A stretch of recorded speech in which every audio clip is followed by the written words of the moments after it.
WhatsApp everyone, कैसे हो आप सब। So I hope you all are fine. तो हम लोग अपने एवरेजेस चैप्टर पे थे एंड उसके LOD 1 के क्वेश्चंस हम कर रहे थे। सो टिल नाउ 50 तक ऑलरेडी हम कर चुके हैं। अब हम स्टार्ट कर रहे हैं from question number 51। So let's read. The sum of three numbers is 147. If the ratio between the first and second is 2:3 and that between the second and the third is 5:8, then the second number is। All right, तो तीन numbers हैं, उनका हमें सम दे रखा है और ratio combined नहीं दे रखा, फर्स्ट और सेकंड का दे रखा है एंड सेकंड और थर्ड का दे रखा है एंड हमसे सेकंड नंबर की वैल्यू पूछी है। तो कोई नहीं, देख लेते हैं।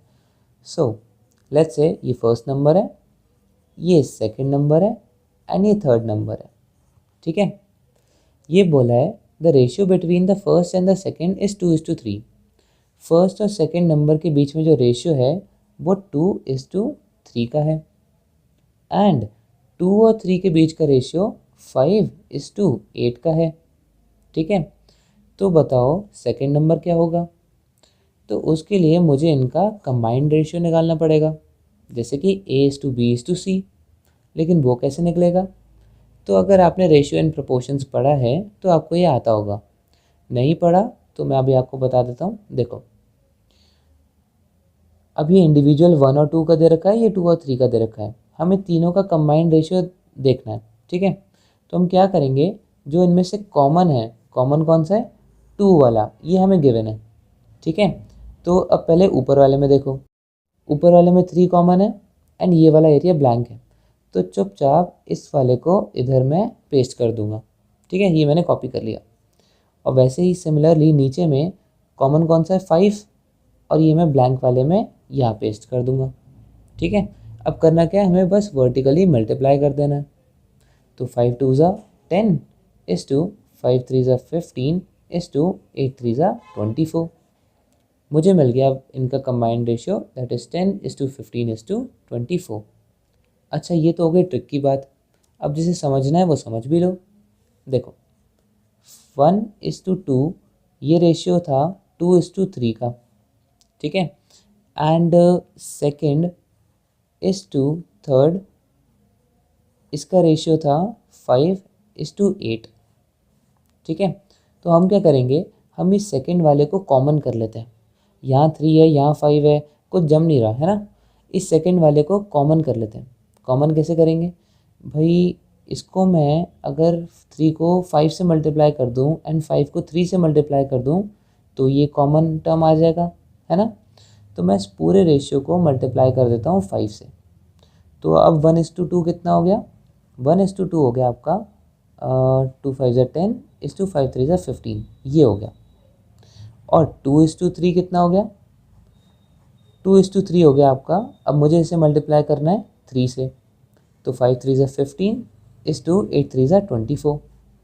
अब यहाँ पे देखो कॉमन आ गया 15, जो 2 टर्म थी ना वो कॉमन आ गई। तो जब कॉमन टर्म सेम आ जाती है ना, तो हम इसे डायरेक्टली लिख सकते हैं कि 1:2:3, ये आपका हो गया 10:15:24। ठीक है, तो समझने के लिए ऐसे समझ लो, लेकिन ट्रिक ऐसे करनी है। तो अब आगे बढ़ते हैं। तो ये मेरा रेशियो आ गया एंड हमसे बोला गया था then the second number is, तो सेकेंड नंबर हमसे पूछा है। तो लेट्स से ये तो हमारा रेशियो आ गया। तो लेट्स से ये जो नंबर्स हैं ये हैं 10x, 15x and 24x।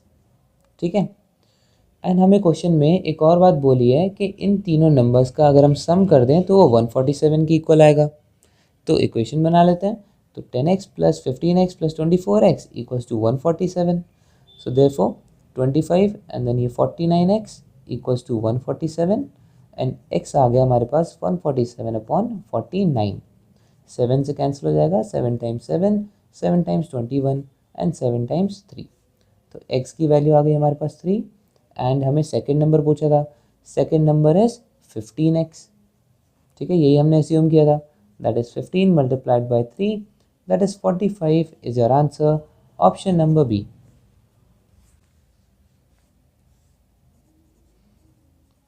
Now question number 52। A man covers 1/4 of his journey by cycle at 40 kilometers per hour, the half of the remaining by car at 20 kilometers per hour, and the rest by walking at 10 kilometers per hour.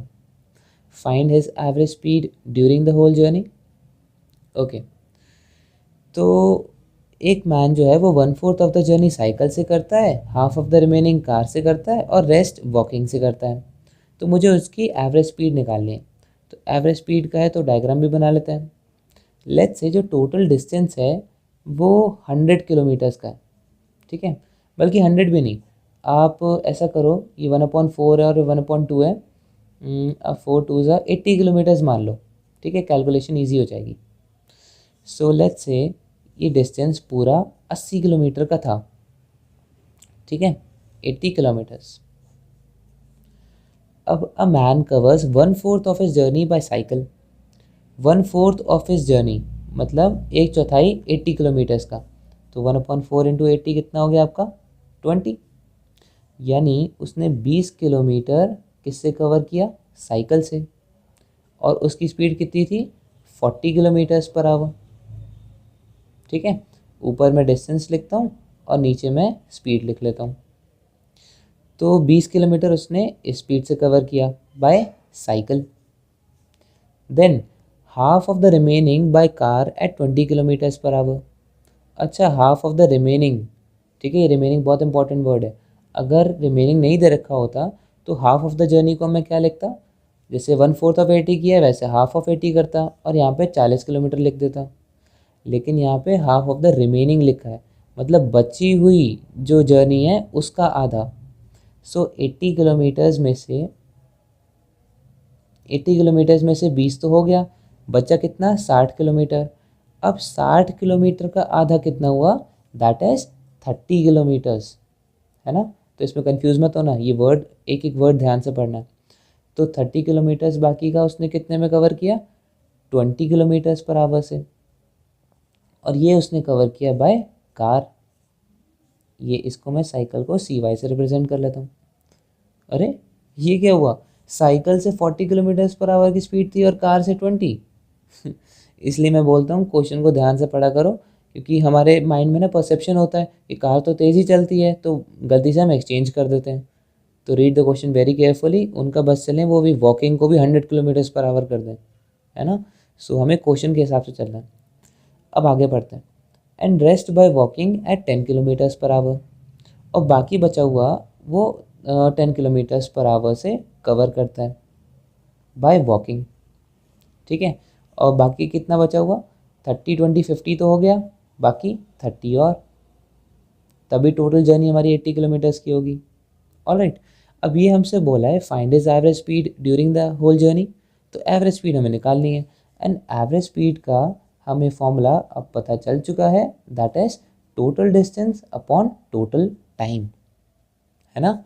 तो total distance कितना cover किया भाई, वो मैंने assume किया था, that is 80 kilometres, upon total time कितना लगा, टाइम तो भाई निकालना पड़ेगा, तो टाइम मैं यहाँ पे निकाल लेता हूँ, इसको मैं डिवाइड कर देता हूँ, ठीक है। जो जो हमने 20 30 और 30 किलोमीटर्स का दे रखा है ना रीजन, इसको मैंने डिवाइड कर दिया। तो ये डिस्टेंस है, टाइम का फॉर्मूला हम सबको पता है ना, डिस्टेंस अपॉन स्पीड। तो यहाँ पे जो उसने साइकिल से कवर किया, साइकिल से 20 किलोमीटर कवर किया 40 की स्पीड से, तो 20/40 दैट इज 0.5 आवर्स लगे उसे साइकिल से। अब कार से देखते हैं, 30 किलोमीटर्स कार से कवर किया अपॉन 20 किलोमीटर पर आवर की स्पीड, तो 3/2 दैट इज 1.5 आवर्स उसे कार से लगे।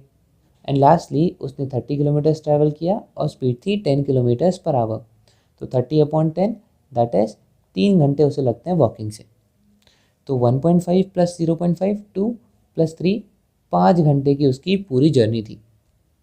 तो total distance is 80, total time is 5, तो अब ये कितना हो गया 16 किलोमीटर्स पर आवर आ गई आपकी average speed.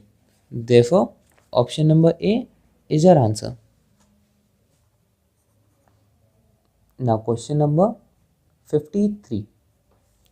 The average age of a group of 15 persons is 25 years and 5 months. 2 persons each 40 years old left the group. What will be the average age of the remaining persons in the group? Okay अभी वैसे तो बहुत easy question है, लेकिन दिक्कत क्या दे रहा है यहाँ पे 25 years and 5 months. तो अब यहाँ पे कैलकुलेशन में प्रॉब्लम है, बाकी और कोई दिक्कत नहीं है. तो या तो आपके पास एक तरीका है कि आप 25 years 5 months को पूरा ही ईयर्स में कर लो, तो डेसिमल में आ जाएगा, है ना. जैसे 25 years एंड 5 months हैं तो प्लस 5 months. इसे अगर आप ईयर्स में करोगे तो कैसे करेंगे, 25 प्लस 5 months 5/12 कर देंगे इसे ईयर्स में कन्वर्ट करने के लिए. ठीक है, तो आपका आएगा ऐसे करके 12 और 25 इंटू 12 दैट इज़ 250 एंड 300, तो 305. ठीक है, और अगर आप इसे मंथ्स में कन्वर्ट करोगे, मंथ्स में अगर आप इसे कन्वर्ट करोगे तो 5 महीने तो एज इट इज़ हो गए, और 25 साल को महीने में कन्वर्ट करने के लिए 25 मल्टीप्लाइड बाई 12 करेंगे प्लस 5 दैट इज़ 25 इंटू 12, ये आ गया आपका 300 प्लस 5 तो इक्वल्स टू 305 मंथ्स. और ये कितना आ गया, ईयर्स. तो दोनों में से आप कुछ भी ले सकते हो, मैं इसे लेके चलूँगा. वाई, क्योंकि देखो इसमें कैलकुलेशन ईजी होगी ना, और ईयर्स में हमें डेसिमल भी आ गया, फ्रैक्शन भी आ गया, तो कैलकुलेशन मुश्किल हो जाएगी. तो अब ये पूरा क्वेश्चन मैं मंथ्स में लेके चलूँगा. अब देखते हैं. The average age of group of 15 person is 25 years and 5 months. तो 15 लोग थे, n इक्वल्स टू 15, और उनकी एवरेज एज कितनी थी, मंथ्स में देखते हैं 305 महीने. ठीक है, अब 2 persons each of 40 years old left the group. What will be the average age of the remaining persons in that group? अब ये हमें आता है. ठीक है, तो हम क्या करेंगे, पहले सम की तरफ जाएंगे. तो ऑन एन एवरेज उन 15 लोगों की एज थी 305 महीने. तो अगर मैं उन 15 लोगों की एज का सम कर लूँ, वो कितना आएगा. सम का फॉर्मूला होता है mean into N, that is 305 multiplied by 15. So 5 times 5 25, 0 2 5 3 से 15 इंटू 5 0 3 7 4 5 7 5. ठीक है, ये आ गया उन 15 लोगों की एज का सम. अब इसमें से होता क्या है, 2 persons each of 40 years left the group. अब 2 लोग जो हैं जिनकी उम्र 40 साल की होती है ईच, वो ग्रुप छोड़ के चले जाते हैं. तो अब जो मैं ग्रुप का सम करूँगा वो इनको हटा के करूँगा. तो इसमें से 40 यानी कि 80 कम हो गए, है ना. 80 ईयर्स चला गया ग्रुप में से. तो 4575 माइनस 80 दैट इज़ 4995. सो सम हो गया हमारा, सॉरी ये 44 है, माय बैड, 4495. ठीक है, तो सम हो गया हमारा 4575 से 4495. ऑलराइट, अब नंबर ऑफ मेंबर्स कितने, पहले 15 थे, अब 2 चले गए, कितने हो गए 13. तो अब मीन कितना हो गया, मीन का फॉर्मूला होता है sum upon N, that is 4495, ये मैं यहाँ कर रहा हूँ कैलकुलेशन, अपॉन 13. देखिए 13 से डिवाइड होता है नहीं होता. 13 3 से 39, 59, 13 4 से 52, नहीं हो रहा डिवाइड. अच्छा ये ईयर्स में दे रखा है ना, तो हमें मल्टीप्लाइड बाई 12 भी करना पड़ेगा. सो इसे फिर से करते हैं, 4495 अपॉन 13. ये करने पे मुझे मंथ्स में पता चलेगा कि एवरेज कितना आया. एंड क्वेश्चन में मुझे दे रखा है ईयर्स में, तो ये तो आ गया मंथ्स में. इसे और मैं डिवाइड कर दूंगा बाई 12 ताकि ईयर्स में एवरेज आ जाए. अब मैं इसे कैलकुलेट नहीं कर रहा, इसका आंसर मुझे पता है, इसका आंसर आएगा 23.17 ईयर्स. ठीक है, आप चेक कर लेना. Option number A is your answer. Okay guys, तो इसमें एक मिसप्रिंट है. मैंने अभी जो क्वेश्चन चेक किया, यहाँ पे ये 40 की जगह ना ये 480 है. ठीक है, यहाँ पे एक मिसप्रिंट है. तो 2 persons जो कि 40 ईयर्स के नहीं 480 ईयर्स के थे वो छोड़ के जाते हैं. तो 2 बंदे कितने हो गए, 480 इंटू 2 दैट इज़ 960 का माइनस होगा यहाँ पे. ठीक है, तो सम कितना हो जाएगा 4575, अगर 1000 माइनस करेंगे तो 3575 प्लस 40 3815, सॉरी 3615. तो सम हो जाएगा 3615। अब 3615 आपका सम हो गया, ठीक है। इसको कैलकुलेशन को इग्नोर करना, ये मेरी गलती थी, सॉरी, मैंने ऐसे डायरेक्ट लिख दिया, लिखना नहीं चाहिए था। चलो कोई बात नहीं। तो मीन आपका कितना हो गया 3615 divided by number of people is now 13, क्योंकि 2 छोड़ के चले गए। अब ये आ जाएगा मेरा average in months.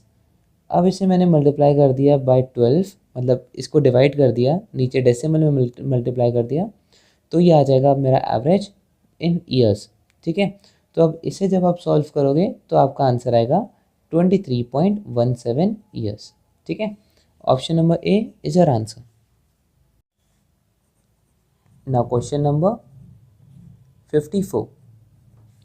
The average age of 3 boys is 24 years. If their ages are in the ratio 2:5:5, the age of the youngest boy is। बहुत इजी क्वेश्चन है, रेशियोज एंड प्रोपोर्शंस को एवरेजेस के साथ मिलाया है बस। तो average age of 3 boys is 24 years, ठीक है। 3 बॉयज़ हैं, let's say A, B and सी, ठीक है। और उनकी एजेस का अगर हम रेशियो देखें तो वो 2:5:5 में है।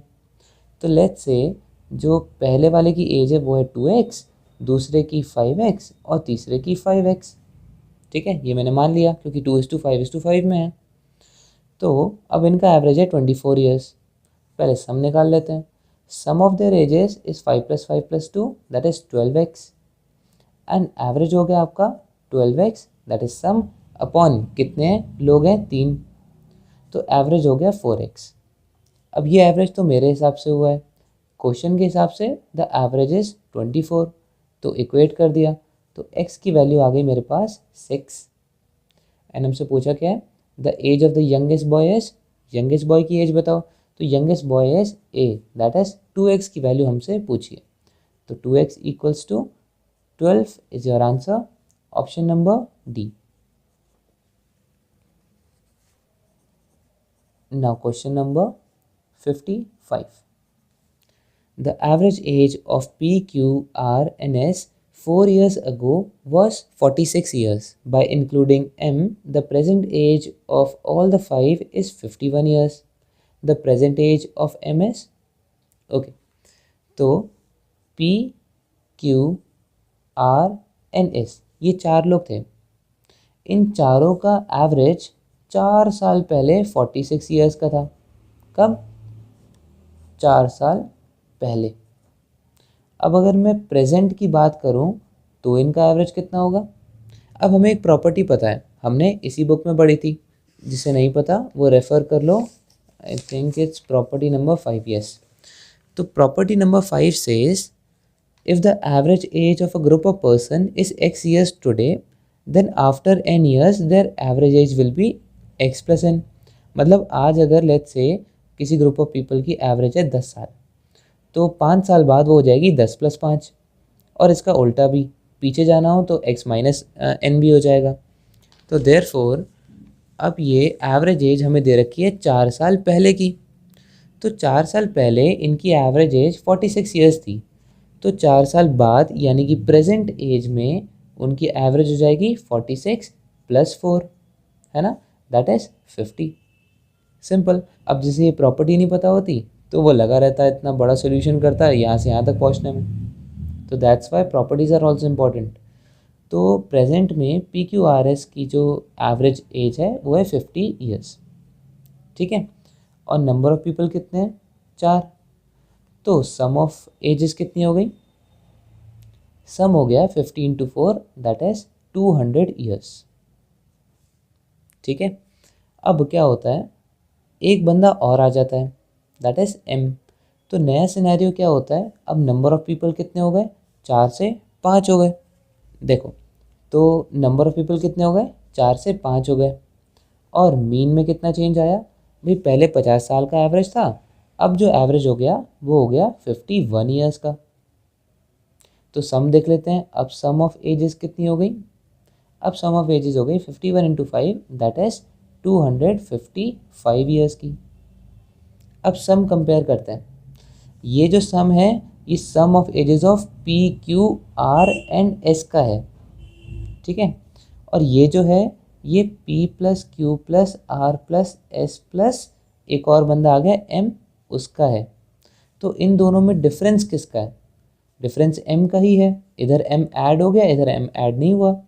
तो इन दोनों सम में जो डिफरेंस है that is 255 minus 200 that is 55, ये M की वजह से आया है। तो therefore 55 years is the age of M, correct. Therefore option number C is your answer. तो ये तो हो गया हमारे समझने के लिए। अब अगर हम इसे प्रॉपर्टी से करेंगे, एडवांस मेथड से, तो हमने क्या सीखा था इसी बुक की प्रॉपर्टीज से? हमने सीखा था कि भाई पहले 4 लोग हैं, ठीक है, उनकी एवरेज एज है 50 ईयर्स। तो एस्यूम करते हैं उन चारों की ही एज 50 साल है ना। तो 50 उन सब की एज है। अब एवरेज हो जाता है 51, ठीक है। तो मतलब सबकी एज 111 से बढ़ गई, है ना। तो 1 से P की एज बढ़ी, फिर 1 से 2 Q की एज बढ़ी, ऐसे ही R और S की भी बढ़ी। तो मतलब 1 इंटू 4 इक्वल्स टू 4 से तो इनकी एज बढ़ गई P Q R S की, प्लस 51 पे M ने एवरेज को मेंटेन किया है, तो प्लस 51 करेंगे। That's it. कितना एडिशन हुआ सब में? 55 आपका एडिशन हुआ, जैसे यहाँ पे हमने किया था। और ये 55 किसकी वजह से हुआ? M के आने की वजह से। तो देयरफॉर ये हो गई आपकी M की एज, ठीक है। तो जो इतना बड़ा क्वेश्चन था प्रॉपर्टी की मदद से हमने इतने में कर लिया, है ना। सो फर्स्ट ऑफ ऑल हमें बेसिक्स तो स्ट्रॉन्ग रखने ही रखने हैं, क्योंकि LRDI में हमें यही काम आएगा। एंड प्रॉपर्टी भी साथ में करनी है, क्योंकि क्वांट्स में मैक्सिमम क्वेश्चंस हम तभी अटेम्प्ट कर पाएंगे जब हमें मल्टीपल मेथड्स और प्रॉपर्टीज़ पता हों। Alright, so that is it for this video. These were the solutions from 51 to 55। I hope आपके समझ में आया होगा। कोई भी प्रॉब्लम हो तो उसे कमेंट सेक्शन में पूछ लेना। एंड अगर वीडियो अच्छी लगी so do not forget to like, share and subscribe to our channel. And thank you so much for watching. Keep learning.